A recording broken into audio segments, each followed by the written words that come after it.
This is Soulblight, a tough as nails rogue like a dungeon crawler. Now, it has a unique look to it. I did have this on my radar and I was very impressed. The game is tough though, and I have got a dodgy controller and it made it even more difficult. My character would run away to the side sometimes, left to right, and get me killed. And this, apart from being bloody annoying, it's hindered me in the gameplay to a degree. But no excuses.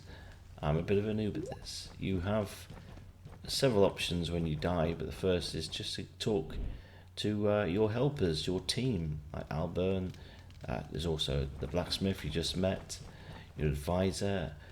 Oh, she's supposed to be wise, but she just gives you information that you can just find out yourself. There's also like a training room here, and you can just grab your enemies and just test all your moves, try out weapons if you manage to save them. Because yes, there's permadeath and you lose all your items. It'd be really nice if they featured a noob-friendly version for me, because I hate permadeath games. I like to collect loot and it's still there waiting for when I die so I can respawn. Or at least randomise the loot that you lose, you know, so yeah, you might keep the armour, but you lose the special swords, you know. The ranged weapon attacks, you know, like spikes, spears, stuff like that, swords and cudgels, you know, basic violent stuff. If you do manage to live long enough to store stuff in between stages, I say the stages just seems to be little passageways, you do get to save those things. So as soon as you see storage chest, store the stuff you don't need, or just take a chance and part with some weapons. Try and save something. Yarlo the gatekeeper, he gives you some decent tips, but he's just there to basically take the piss out of you for sucking hard. And that's not bad. As I played through the game, I noticed that the AI was really on the ball, and when you're going through path to path and room to room, as it were, you are definitely offered 3 passes. Now there's 1, 2, 3 choices to go. Which pass should you take? What mission, basic perks do you accept? You can just go normal, straight ahead, and just go for it. You can pick up this ones, and they do change. This one's prying, so you get a bonus on your life and everything for opening chests and stuff. You can also pick ones that just add a little bit more difficulty to the game if you want it, but also give you bigger rewards. Now I'm going for prying because I think it's a good idea. I like opening chests, and because you do open a lot of chests in this game, it's a no-brainer for me, so this seems like the best option. But again, you can just change tags, you know.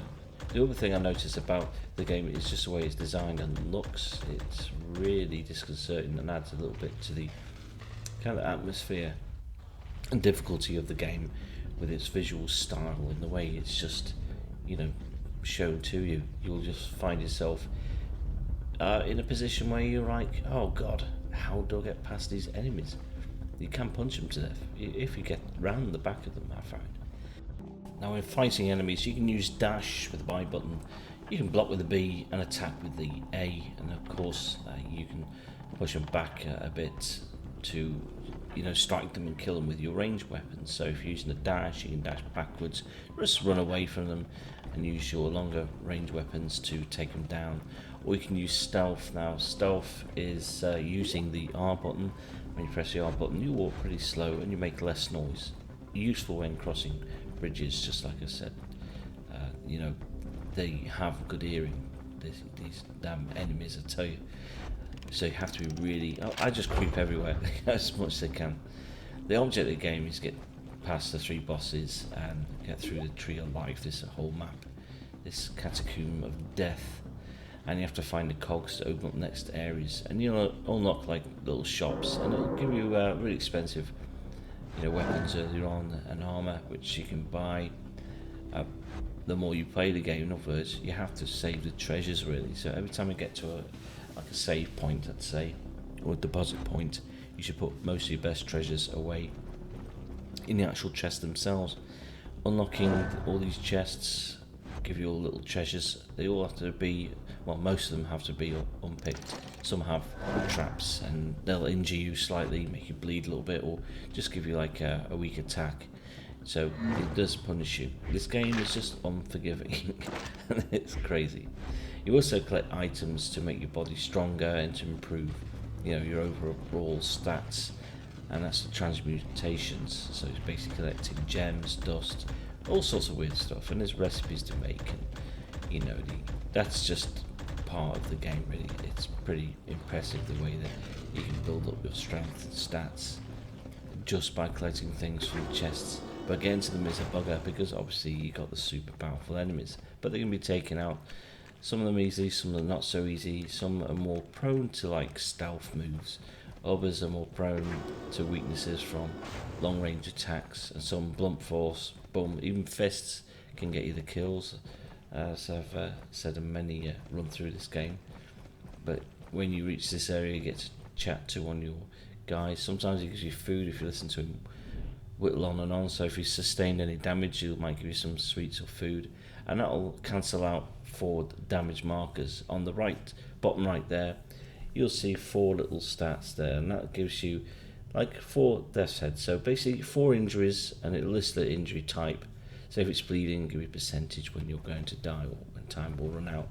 Don't get that fixed, but it'll be added on to your death. So basically you'll die a lot quicker, and it'll just fill the death's head more. So basically don't get hit more than 4 times badly, because you will die, and don't get wounded either, because you'll need to bandage yourself and make yourself fit for combat. In the words, you have to do the Rambo and sew yourself up. The game's battle system is pretty tricky, I'd say that. You got to use a grab mechanic, so you grab your enemy or you can push them away. You can block as well, which I'm not very good at doing. I just go in swiping away.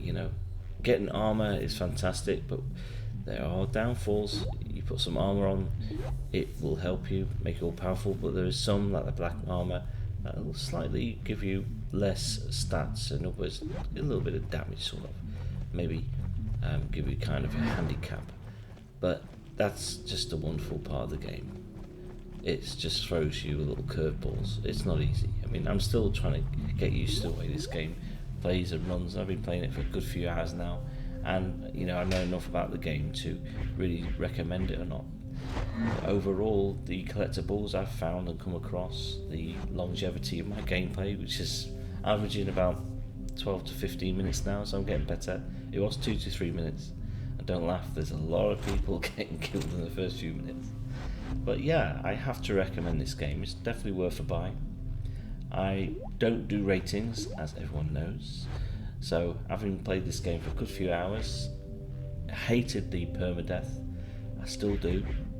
If they made a noob version, in other words, half your stuff is saved automatically anyway, or you have save points or something like that, that would be great. But you can't really fit the save points in this game now. I can see why, but it's just disappointing, because the game is just super tough. This is for purists of people who love permadeath games and do like to fail a lot, because you will fail a lot. Yep, death is constant in this game, but the visual style, the gameplay, the collectibles, the transmutations, in other words, all the power-ups you can do for your person, and all the armor and weapons, the variety. There's a lot to sort through in enjoying this game. Even when you die and you come back to that strange room with 4 people you don't think really are there for you, they're just there to kind of aid your quest, but like a backup team, but they don't do a lot for me. I just go forward and just slash away. I'm not really a tactical sort of person, but again, living long in this game, the trick is to learn the stealth moves. Really, you can snap 2 or 3 necks quite close up, as long as you don't have a dodgy controller like I do, and I keep getting killed every time I try and do the stealth move. I had no problems or issues with the game. I got stuck just I think once actually, but it was my own fault. Facing an enemy, got stuck into a little tight area, and it was a pain. But overall, that was the only gripe I had. It's pretty wonderful, surprisingly engaging and fun, and I recommend it to anyone. The best thing about this game, I would say, is the actual art style itself. Its camera angles are really good. Instead of going like back to front and sideways scrolling sort of game, it's going all all sorts of ways and directions, and it really throws you off track a bit, and you just go, oh, what's going on here? It adds to the difficulty as well, and the atmosphere. It just makes it a little bit more daunting and scary, and I see why they do it. It's pretty unique. I do like that top down can be so boring at times, but when they throw a little bit of angle or a degree or two, it really does mix things up a bit. The weapons collectibles are pretty cool too, but I just wish you could take them all, save them all, rather than losing them all if you don't save them at save points. It's really a bummer. You know, there's some really excellent little weapons, but it's just working out what they all do and the strengths and weaknesses, and then, you know, transmutation. Out in this gameplay, I was trying to work out how to make it work, and it kind of went okay. But again, it's just trial and error with this game, and you will die a lot, as I said before, a hell of a lot.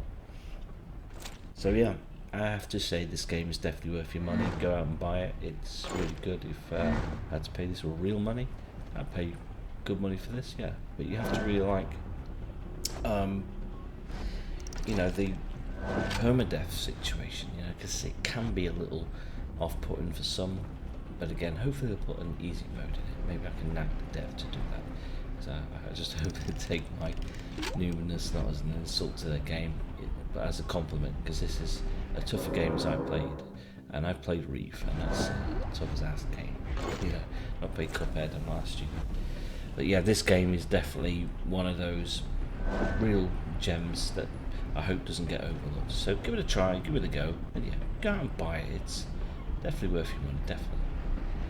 Nothing else to say, you know, just enjoy the gameplay, like, comment, subscribe, and hopefully I'll do some more gameplays and walkthroughs of this game. Walkthroughs, no such thing. No one lives long enough to do a walkthrough in this game, but hey, there we go. I'll catch you guys later with another video, and until then, enjoy the rest of my gameplay, and yeah, not a bad run, 17 minutes. I was impressed. Even by my standards, that's pretty good for a permadeath game for me. Well, until then, I'll see you guys later.